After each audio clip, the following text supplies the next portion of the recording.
Guys, welcome back. അങ്ങനെ big boss Malayalam season 7 മറ്റൊരു weekend episode വന്നിരിക്കുന്നു.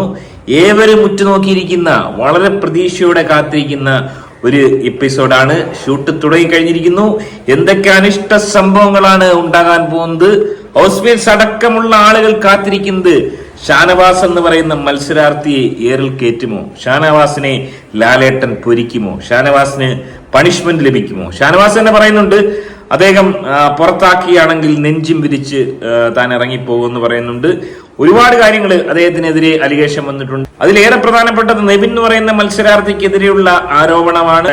അതുപോലെ തന്നെ ഹോട്ടൽ ടാസ്കിൽ ഗസ്റ്റായി വന്ന ഗെയിം ചേഞ്ചറെ അപമാനിച്ച് തന്തയ്ക്ക് വിളിച്ച് തൂക്കിയെടുത്ത് പുറത്തിട്ടതിനുള്ള ശിക്ഷ എന്തായിരിക്കാം ഷാനവാസിന് കിട്ടാൻ പോകുന്നത്. ഒപ്പം തന്നെ ഇതിനിടയിൽ ആദില നൂറ ദമ്പതികൾ, ലെസ്ബിയൻ ദമ്പതികളിലെ ആദില പൊട്ടിക്കരഞ്ഞുകൊണ്ട് തന്റെ കുറ്റം സമ്മതിക്കുമോ, ആദിലയെ തള്ളിപ്പറഞ്ഞുകൊണ്ട് നൂറ രംഗത്തെത്തിയിരിക്കുന്നു. ഒപ്പം തന്നെ ജയിലിൽ പോയ ഷാനവാസിനെതിരെ വളരെ മോശമായ, അത്യന്തം മ്ലേച്ഛമായ ചില ആരോപണങ്ങൾ സഹ മത്സരാർത്ഥിയായ അക്ബർ എന്ന് പറയുന്ന ആ ഒരു പകയൻ ഉന്നയിച്ചിരിക്കുന്നു. ആ ഒരു വിഷയത്തിൽ തീർച്ചയായും ഓനെ ചോദ്യം ചെയ്യേണ്ടത് തന്നെയാണ്. അത്രയും മോശമായ ഒരു കാര്യമാണ് അക്ബർ പറഞ്ഞിരിക്കുന്നത്. അതിനോടൊപ്പം ആരൊക്കെയാണ് ഇന്ന് കൊച്ചിയിലേക്ക് പോകുന്ന ആ പ്രമുഖരായ രണ്ട് മത്സരാർത്ഥികൾ ഒക്കെ നമുക്ക് പരിശോധിക്കാം. അതിനും ആദ്യമായി നമ്മുടെ വീഡിയോ കാണുന്നവർ തീർച്ചയായും വീഡിയോ ഒന്ന് ലൈക്ക് ചെയ്ത് ചാനൽ ഒന്ന് സബ്സ്ക്രൈബ് ചെയ്ത് വീഡിയോ ഹൈപ്പ് ചെയ്ത് കാണാൻ ശ്രമിക്കുക.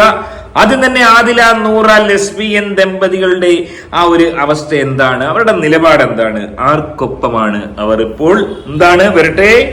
ഇവളെ ഭാഗത്താണ് തെറ്റ്. നിങ്ങളോട് ചോദിച്ചാണേലും അത് പറയാൻ പാടില്ല. അതാണ് നെവിനോട് അവളെ ഭാഗത്തുള്ള ആ തെറ്റ് സംരക്ഷിക്കാനാണ് ഞാൻ നിന്നത്. അതാ ഞാൻ പറഞ്ഞു, ഓളെ ഭാഗത്താണ് തെറ്റ്. അത് ആർക്കും വായിന്ന് വന്നു പോകും, മനസ്സിലായില്ലേ? ആർക്കും ആരുടെ വായിന്ന് വന്നു പോകും എന്ന് വിചാരിച്ചിട്ട് നമുക്ക് അതിമുറച്ചു നിൽക്കാൻ വേണ്ടത്. ഒരുപക്ഷെ ആദില എന്ന് പറയുന്ന ആ ഒരു മത്സരാർത്ഥിയെ സംബന്ധിച്ച് ഏറ്റവും ദുർഘടമായ ഒരവസ്ഥയാണ്.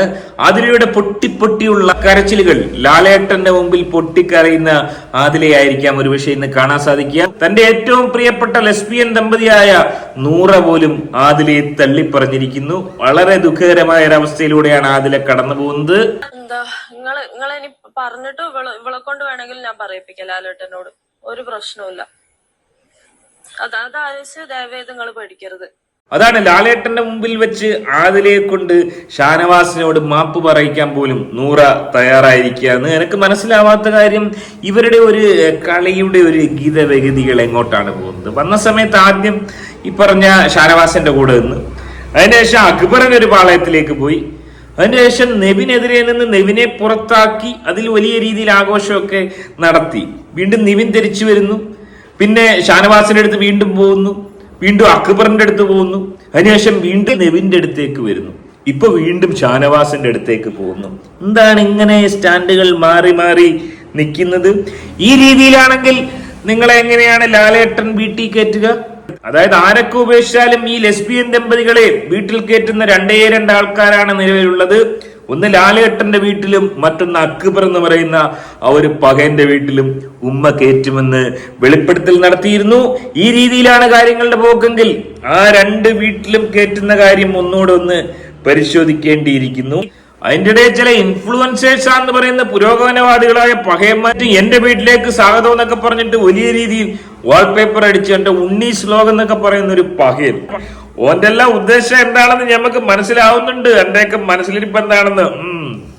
അതായത് ആദിലയും നൂറയും ബിഗ് ബോസ് കഴിഞ്ഞിറങ്ങിയതിനു ശേഷം നേരെ പോകുന്നത് ലാലേട്ടന്റെ വീട്ടിലോട്ടാണ്. ലാലേട്ടന്റെ വീട്ടിൽ ഏതാണ്ട് 3-4 ദിവസം താമസിച്ചതിന് ശേഷം അതിനുശേഷം അക്ബറിന്റെ വീട്ടിലേക്ക് പോകുന്നു. അവിടെ ഏതാണ്ട് 1 മാസക്കാലത്തോളം ചെലവഴിക്കാനാണ് പ്ലാനിങ്. അങ്ങനെയാണ് കാര്യങ്ങൾ സെറ്റ് ചെയ്തിരിക്കുന്നത്. അതിൽ ഇനി ഒരു മാറ്റം ഉണ്ടാവില്ല. ഓക്കെ, ഇനിമേ ആദിലയുടെ പൊട്ടിക്കരച്ചിലും മാപ്പ് പറച്ചിലും നമുക്ക് കാത്തിരുന്ന് കാണാം. അങ്ങനെ മാപ്പ് പറയുകയാണെങ്കിൽ ആ ഒരു വിഷയത്തിൽ നിന്ന് ഷാനവാസ് ഊരിപ്പോരും. എന്നിട്ടും തീർന്നില്ല, GCയുടെ നമ്മുടെ ഗെയിം ചേഞ്ചറുടെ സബ്ജക്റ്റിൽ ആക്ച്വലി ഒന്നും സംഭവിക്കാൻ പോകുന്നില്ല. വിട്ടന്റെ കേസിൽ ഷാനവാസിനെതിരെ ഒരു ആക്ഷനും ഉണ്ടാകാൻ പോകുന്നില്ല. അത് അന്നേരം തന്നെ വെളിവായൊരു കാര്യമാണ്. അത് എന്തെങ്കിലും തരത്തിൽ ഒരു റോങ് ആയിരുന്നെങ്കിൽ ഈ ബിഗ് ബോസ് ഈ പറഞ്ഞ കണക്ക് ടാസ്ക് കഴിഞ്ഞതിന് ശേഷം ഈ ഷാനവാസിന്റെ സ്റ്റാർ തിരിച്ചെടുക്കത്തില്ലേ, പണിപ്പുരയിലേക്ക് പോകാമെന്ന് പറയില്ലല്ലോ. അതായത് ബിഗ് ബോസ് അവിടെ ഒരിക്കലും എവിടെയും പറഞ്ഞിട്ടില്ല വരുന്ന ഗസ്റ്റിനെ അപമാനിക്കാൻ പാടില്ല എന്ന് പറഞ്ഞിട്ടില്ല. വരുന്ന ഗസ്റ്റിനെ പ്രീതിപ്പെടുത്തി കഴിഞ്ഞാൽ കോയിൻ കിട്ടും, മുന്നേറാമെന്ന് പറഞ്ഞിട്ടുണ്ട്. നേരെ മറിച്ച് ഈ പറഞ്ഞ വരുന്ന ഗസ്റ്റ് റോങ് ആണെങ്കിൽ എന്ത് ചെയ്യും? ഇനി മുമ്പത്തെ സീസണിൽ മറ്റേ സീസൺ 5 രജിസാറും റോബിനും വന്നപ്പോൾ റോബിൻ അവിടെ ഗസ്റ്റായിട്ടാണ് വന്നത്. പക്ഷെ റോബിൻ അവിടെ ബിഗ് ബോസിന് നിരക്കാത്ത കാര്യങ്ങൾ ചെയ്തു എന്ന് പറഞ്ഞ് ആ കണ്ടസ്റ്റന്റുകളെല്ലാം എതിരായി ബിഗ് ബോസ് തന്നെ റോബിനെ പുറത്താക്കി. അപ്പൊ ഈ വരുന്ന ഗസ്റ്റ് എന്ത് കാണിച്ചാലും അത് കേട്ടോണ്ട് നിൽക്കണം എന്നുള്ളൊരു രീതി ഇല്ല. അതെവിടെയും ബിഗ് ബോസ് പറയുന്നില്ല. ഈ പറഞ്ഞ ഗെയിം ചേഞ്ചർ വന്നിട്ട് വേസ്റ്റ് എടുത്തിടുക, ലോകത്ത് എവിടെയും കാണിക്കാത്ത തോന്നിവാസം ഒരു ഗസ്റ്റ് കാണിക്കുന്നു, അതിനെ ഒരാൾ ചോദ്യം ചെയ്യുന്നു. അങ്ങനെ ചോദ്യം ചെയ്തത് കൊണ്ടാണ് ആ രീതിയിൽ ഒരു കണ്ടന്റ് വന്നത്. ഷാനവാസ് ഈ രീതിയിൽ പെട്ടെന്ന് മേളിലോട്ട് കയറി വന്നത്.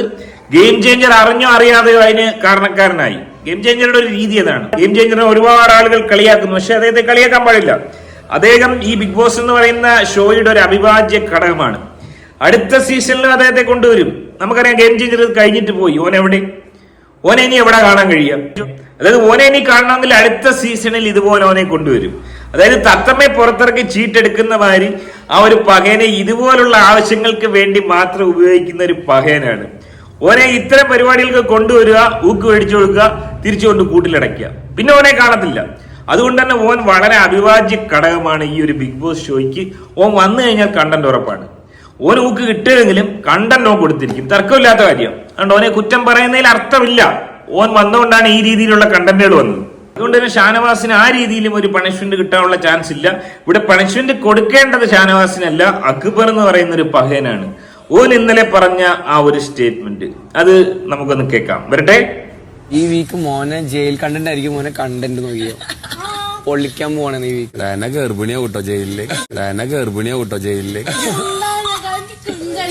എന്നാലോചിച്ചോളൂ, വീട്ടിൽ നിന്ന് ഉമ്മ വിളിച്ച് മോനെ വളരെ സഭ്യമായ രീതിയിൽ സംസാരിക്കണമെന്ന് വാണിംഗ് കൊടുത്ത ഒരു കള്ള ഹിമാറാണ്.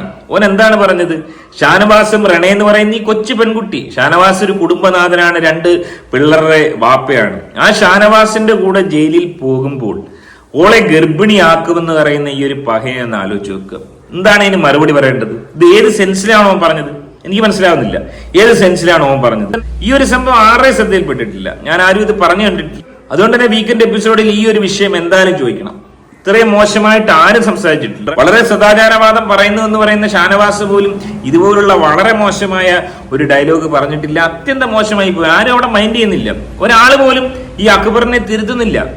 റണയും ഷാനവാസും കൂടെ ജയിലിൽ പോയി കഴിഞ്ഞാൽ റണ ഗർഭിണിയാകുമെന്ന് പറയുന്നത് ഒരു സീസണിൽ ഒരാൾ ഇങ്ങനെ പറഞ്ഞിട്ടില്ല. എനിക്ക് തോന്നുന്നില്ല ആരെങ്കിലും പറഞ്ഞിട്ടുണ്ടോ.